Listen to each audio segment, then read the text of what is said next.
এই তরকারিটা যদি পাতে থাকে না, মাছ মাংসকে ছেড়ে দিয়ে আপনি এরই সঙ্গে ভাত খেতে পছন্দ করবেন। প্রচুর সুস্বাদু হয়ে থাকে।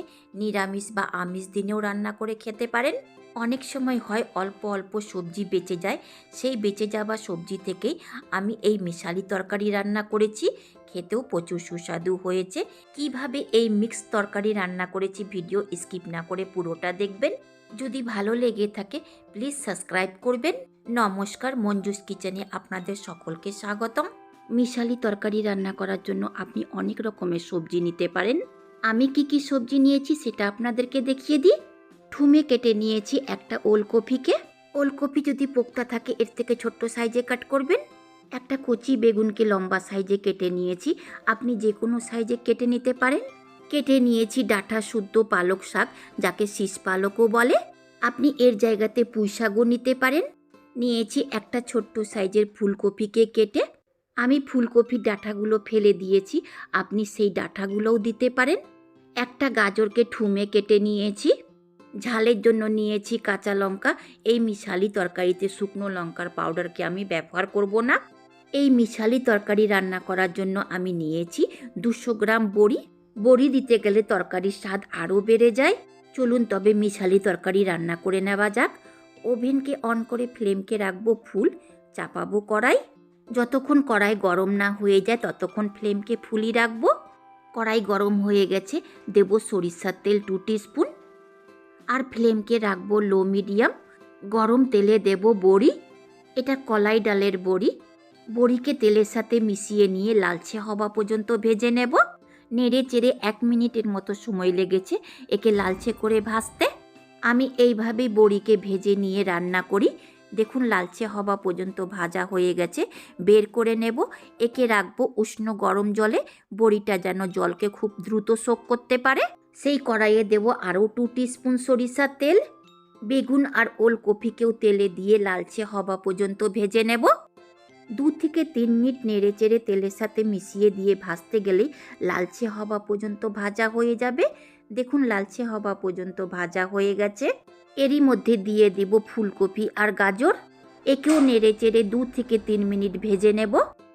ফুলকপি আর গাজর লালচে হওয়া পর্যন্ত ভাজা হয়ে গেছে। ভেজে নেওয়া সবজিকে বের করে নেব। আমি এই মিশালি তরকারির মধ্যে খুব একটা বেশি সবজি দেইনি, আপনি এর থেকে বেশ আরও কয়েক রকমের সবজি দিতে পারেন। দেখুন সবজিকে লালচে হওয়া পর্যন্ত ভেজেছি। মিশালি সবজি রান্না করতে তেলের পরিমাণটা বেশি লাগে। আমি এখানে 3 টেবিল স্পুন সরিষার তেল দিয়েছি। গরম তেলে দেব 1/2 টিস্পুন পাঁচফোড়ন আর 2টো তেজপাতা। বোটা শুদ্ধই শুকনো লঙ্কাকে তেলে দেব, এতে ফ্লেভারটা খুবই ভালো হবে। মিশালি তরকারি রান্না করতে গেলে শুকনো লঙ্কার বোটাকে কোনোদিনই ভাঙবেন না। আর পাঁচফোড়নের পরিমাণটা একটু বেশি দেবেন। পাঁচফোড়নের মধ্যে সব রকমের ফোড়ন আছে, যার ফলে মিশালি সবজি আরও সুস্বাদু হয়ে থাকে। ফোড়নকেও লালচে করে ভেজে নিয়ে দেব ভেজে নেওয়া সবজি।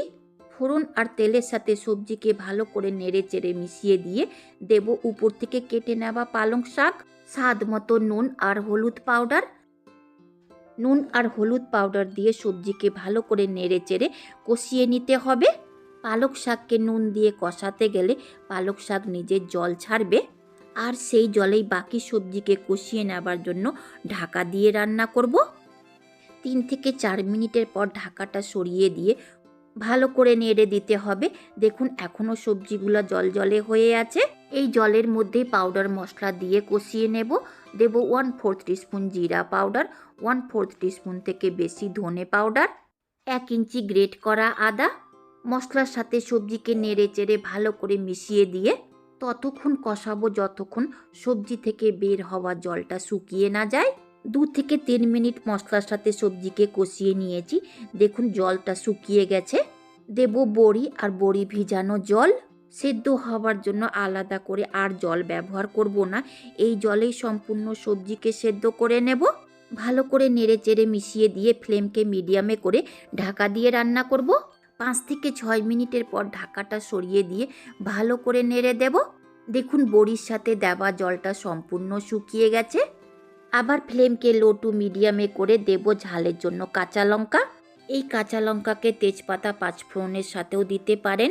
এই সময় দিতে গেলে কাঁচা লঙ্কার একটা খুব সুন্দর গন্ধ আছে, যেটা খাবার সময় পাওয়া যায়। ফোড়নের সঙ্গে দিতে গেলে সেই কাঁচা লঙ্কার গন্ধটা আর থাকে না।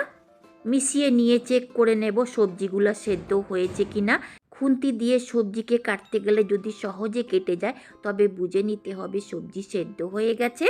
এই সময় সবজিতে অল্প করে ঘি দিতে পারেন, খেতে আরও সুস্বাদু লাগবে। আমি দেব 1 টেবিল স্পুন ভাজা মশলা। এই মশলাতে জিরা ধনিয়াকে শুকনো খোলায় ভেজে নিয়ে বেটে নিয়েছি। মশলার পরিমাণটা আপনি কম বেশি করতে পারেন। ভালো করে নেড়েচেড়ে মিশিয়ে দিয়ে আরও 1 মিনিট মতো রান্না করে নিয়েছি। ওভেনকে অফ করে কিছুক্ষণ ঠান্ডা করে নেবার পর প্লেটিং করব। তৈরি হয়ে গেল মিশালি তরকারি বা মিক্সড ভেজ সবজি রেসিপি। আমি এই মিশালি তরকারিকে নিরামিষ পদ্ধতিতে রান্না করেছি। আপনার যদি ইচ্ছে হয় তো রসুন পেঁয়াজ দিয়েও করতে পারেন, কিন্তু নিরামিষ পদ্ধতিতেই মিশালি তরকারিটা খেতে বেশি সুস্বাদু হয়ে থাকে। অল্প অল্প বেঁচে যাওয়া সবজিকে ফেলে না দিয়ে এইভাবে তৈরি করুন মিশালি তরকারি রেসিপি। এই নিরামিষ মিশালি তরকারির পাশে মাছ মাংসও ফেল। এতটাই সুস্বাদু হয়ে থাকে যে একবার রান্না করে খেয়েছে সে বারে বারে রান্না করে খাবে। এই মিশালি তরকারিকে আপনি ভাত, রুটি, পরোটার সঙ্গে খেতে পারেন।